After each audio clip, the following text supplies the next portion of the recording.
Salut, c'est Greg, bienvenue dans cette nouvelle vidéo. Vous êtes sur la chaîne des apprentis voyageurs dans laquelle je vous donne des conseils, des astuces et des guides complets prêts à voyager pour découvrir le monde par vous-même. Encore une petite vidéo sur la série de l'Argentine et aujourd'hui on parle de la boucle au sud de Salta pour aller direction Cafayate.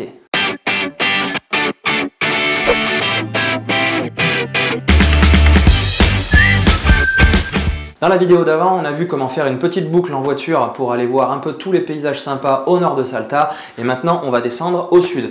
Comme d'habitude, je vais me servir de mon guide que j'ai créé pour vous, que je suis allé tester sur place, que j'ai ensuite corrigé et que vous pouvez retrouver en téléchargement sur mon blog. Le lien est sous cette vidéo. Alors, en prenant cette route du sud pour aller direction Cafayate, on a plusieurs routes possibles. Moi, je vous conseille une petite boucle pour ne pas faire la même route à chaque fois.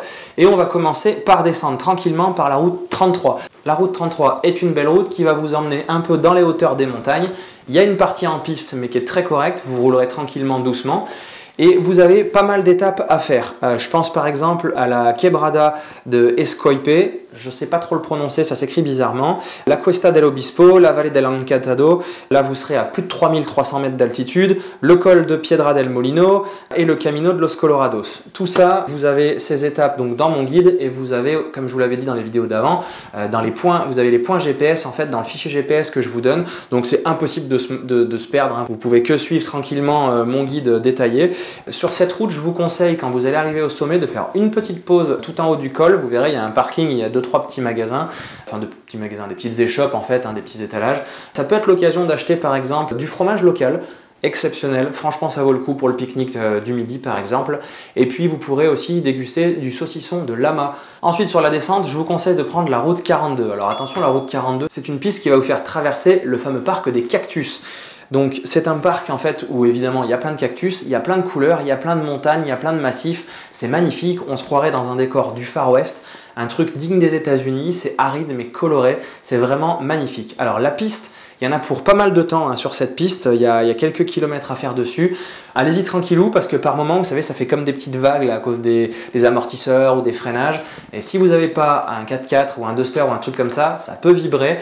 On l'a fait, on avait une vieille Punto pas en très bon état, c'est passé super bien, c'est juste que ça secoue un peu. Une fois que vous sortez de là, vous verrez dans mon guide, moi je vous conseille de faire escale à La Paya dans un petit hébergement hyper sympa avec une piscine, avec un repas du soir, avec un vin qu'ils fabriquent eux-mêmes, enfin un truc de fou. Je vous ai mis l'adresse, mais surtout je vous ai mis le point GPS parce que c'est très paumé, c'est difficile à trouver. Ils ont rajouté des panneaux il n'y a pas longtemps. C'est vraiment un endroit où faire étape d'après moi, mais vous verrez, c'est tout organisé dans le guide aussi, c'est détaillé. Une fois que vous avez fait cette petite escale là, vous allez prendre la descente vers Cafayate. Alors là, vous serez sur la route 40, la célèbre Ruta 40. C'est la route qui traverse pratiquement tout l'Argentine du nord au sud. La plupart du temps, elle est goudronnée, mais là, vous avez environ 100 km de piste qui vous attend. Alors, elle n'est pas mauvaise. Si vous avez de la chance, vous passerez juste derrière les engins qui viennent de la lisser et qui viennent de l'humidifier pour pas qu'elle fasse trop de poussière. Si vous n'avez pas de chance, ça se court un petit peu, mais tout le monde le fait, il n'y a pas de souci. Les véhicules de location ont l'habitude, ils seront juste très poussiéreux. Alors, vous avez quelques étapes à faire le long de cette route. Il est possible de prendre son temps et de s'arrêter à quelques endroits, puisque vous avez la journée complète pour descendre jusqu'à Cafayate, et ça se fait bien. Vous pouvez par exemple faire une pause à la Finca El Carmen pour manger le midi, mais c'est surtout une pause un peu plus loin à laquelle je pense dans la Quebrada de Las Flechas. C'est une espèce de gorge avec encore des espèces d'énormes concrétions de roches, des choses qui ont été fabriquées par l'érosion, par le temps. Et la nature vous donne des décors incroyables ici. Vous allez naviguer, on se demande où passe la route d'ailleurs, elle se faufile un petit peu au milieu. C'est vraiment un super passage sur cette route. En plus, vous êtes proche à ce moment-là de Cafayate, donc c'est bon à savoir, vous en avez enfin fini avec cette piste. N'hésitez pas à faire des pauses photos, des pauses vidéos, ça vaut vraiment le coup. On a des super souvenirs à cet endroit-là. Ensuite, quand vous allez arriver à Cafayate, l'objectif de venir dans cette ville, enfin un des objectifs, en plus du fait qu'on fait une belle boucle, qu'on voit des belles vallées, des belles gorges, etc., c'est le vin, parce que Cafayate, c'est une région très connue et très réputée du vin d'Argentine. Je vous ai sélectionné quelques domaines que je vous ai mis donc dans le guide avec les tarifs des dégustations, avec quelques conseils de dégustation, les horaires d'ouverture, etc. Moi, je vais vous donner deux gros coups de cœur parmi ceux-là. Il y a tout d'abord la Bodega Nani qui est en plein centre, une petite bodega familiale qui se visite tranquillement avec une petite dégustation. Ils font du vin très sympa. On en a d'ailleurs ramené une bouteille. On était en sac à dos, donc on a pu faire 3 bouteilles chacun pour espérer pas les casser dans les sacs en soute. On en a pris une, donc c'est vraiment qu'on a bien apprécié le domaine. Voilà, une visite à faire, à ne pas manquer. Et puis, il y a une visite d'un énorme domaine qui a été construit il n'y a pas longtemps. Ça peut faire jurer certains, hein, parce que c'est un investisseur américain qui est venu avec des gros moyens ici. Mais justement, qui dit gros moyens, dit aussi personne avec la connaissance. Il y a du travail aussi avec beaucoup de Français, avec des sommeliers, avec des vignerons. Et du coup, on peut produire ici un vin qu'on a trouvé d'excellente qualité. La dégustation est un poil plus chère, mais c'est pas énorme, 5-6 euros à peu près. Par contre, les vins sont pas hyper chers et franchement ont un goût super. Après avoir fait une dégustation hyper professionnelle dans un petit local exprès, alors on a dégusté, alors là ils sont pas radins, hein, ils vous font pas 3-4 vins comme on avait pu voir des fois. Vous avez presque toute la gamme avec le petit pain avec de l'huile d'olive, avec les explications et tout, des gens qui maîtrisent leur sujet. C'était vraiment un super moment. On a ramené 2 bouteilles de chez eux parce que ça valait vraiment le coup. Vous avez toutes les gammes et puis aussi ils travaillent avec du raisin qui ne vient pas de Cafayate mais de Mendoza, mais vinifié de la même façon. C'est hyper intéressant, on vous le fait goûter l'un après l'autre. Ça vous permet de voir en fonction de l'altitude et un petit peu de la localisation qu'est-ce qu'on obtient comme différence sur le vin. Donc voilà, si vous êtes un peu amateur, avec modération toutefois, parce que je vous rappelle que là-bas, l'alcool et le volant, c'est pire que chez nous, je vous conseille pas.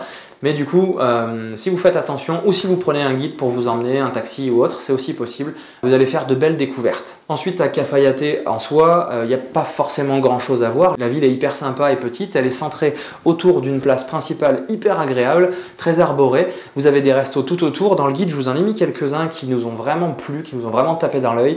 Et je vous ai mis aussi un hébergement super sympa avec des petites chambres hyper agréables, une grande piscine au milieu. Il n'y a rien de mieux le soir et le matin d'aller faire un petit tour dans cette piscine avant de partir, repartir à l'aventure. Franchement, un moment gros coup de cœur. Cette ville est vraiment agréable. Pour une petite escale, ça vaut le coup. Ensuite, eh bien, on va devoir partir et on va devoir remonter direction Salta. Alors ici, on ne va pas prendre la même route qu'à l'aller, évidemment, on va prendre une route hyper roulante. Si vous partez le matin tranquillement, vous arriverez largement en milieu d'après-midi à Salta, il n'y a pas de souci.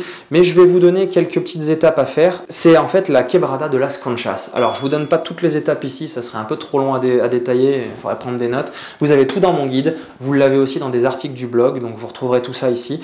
Il y a plein d'étapes en fait à faire, où des fois il y a une petite marche ou simplement un point de vue. Là aussi, on va encore retrouver pas mal de gros massifs en fait de montagnes. On est dans une espèce de gorge, hein, c'est hyper sympa. Des fois, c'est très très large, des fois, c'est un peu plus serré. Il y a des couleurs incroyables. C'est vraiment vraiment un endroit à voir. Et en plus, il n'y a pas beaucoup de monde. À chaque fois sur la route, hein, vous êtes plutôt, on était en pleine saison, pourtant il n'y avait pas grand monde. Donc vraiment un endroit très agréable à parcourir. Je vous ai mis une petite escale le midi dans un endroit hyper sympa où ils élèvent des chèvres, ils font leur fromage. Ça vaut vraiment le coup de s'y arrêter avant d'arriver tranquillement à Salta. Et c'est là que du coup vous terminerez vos 2 boucles avec, je vous conseille donc la même voiture de location pour les 2. Et vous la rendrez là à Salta avant de peut-être continuer à vous envoler vers la suite de la visite de l'Argentine si vous suivez un petit peu mon guide et mes vidéos. Si vous connaissez Salta ou si vous avez suivi ce guide, venez un peu donner votre retour dans les commentaires, me dire ce que vous avez pensé. Je vous dis à très bientôt puisque je vais continuer cette série de vidéos sur l'Argentine et puis après sur d'autres destinations aussi. N'hésitez pas donc à vous abonner, à cliquer sur la petite cloche pour recevoir toutes les prochaines sorties de vidéos. En attendant, je vous dis de ne pas hésiter et de partir à la découverte des merveilles de notre monde en devenant des apprentis voyageurs. Bon voyage!